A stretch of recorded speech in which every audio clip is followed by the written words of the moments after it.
भगवद गीता अध्याय 10 विभूति योग श्लोक 30 से 31।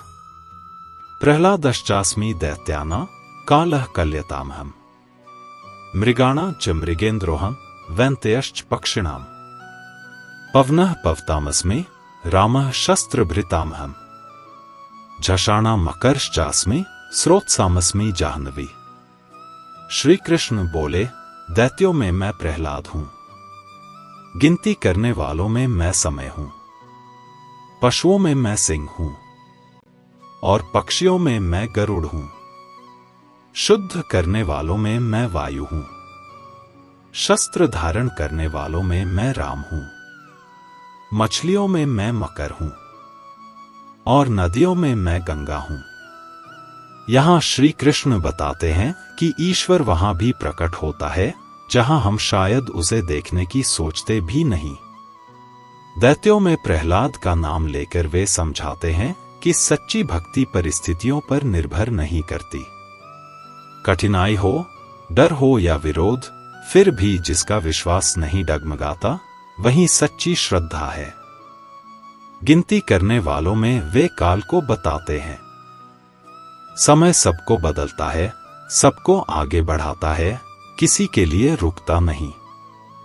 पर यही समय ईश्वर की बड़ी योजना का हिस्सा है जो हमें सिखाता है और आगे ले जाता है। पशुओं में सिंह स्वाभाविक साहस और नेतृत्व का प्रतीक है। वह बिना डर के आगे बढ़ता है। पक्षियों में गरुड़ ऊंची दिशा की ओर तेज गति से उड़ते हैं, जैसे जीवन को भी एक ऊंचे लक्ष्य की ओर बढ़ना चाहिए। श्री कृष्ण समझाते हैं कि परिस्थितियां कैसी भी हों, सच्ची भक्ति चमक सकती है। समय बदलता है, पर वह भी ईश्वर की ही व्यवस्था है।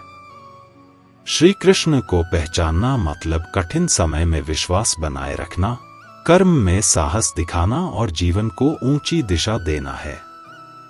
इसके बाद श्री कृष्ण दिखाते हैं कि ईश्वर कैसे शुद्ध करता है, रक्षा करता है और जीवन में निरंतर बहता रहता है। शुद्ध करने वालों में वे वायु का उदाहरण देते हैं। हवा दिखाई नहीं देती, पर वह हर जगह पहुंचकर वातावरण को साफ करती है। शस्त्रधारियों में राम का नाम लेकर वे बताते हैं कि सच्ची शक्ति वही है जो धर्म के अनुसार चले, अहंकार से नहीं। मछलियों में मकर अपने क्षेत्र में स्वाभाविक रूप से शक्तिशाली होता है, जैसे हर व्यक्ति अपने कर्तव्य में श्रेष्ठ बन सकता है। नदियों में गंगा पवित्रता, जीवन और लगातार बहते रहने का प्रतीक है। वह रुकती नहीं, सबको जीवन देती हुई आगे बढ़ती रहती है। श्री कृष्ण समझाते हैं कि सच्ची शक्ति कठोर नहीं होती। वह साफ करती है, रक्षा करती है और सही दिशा में बहती है।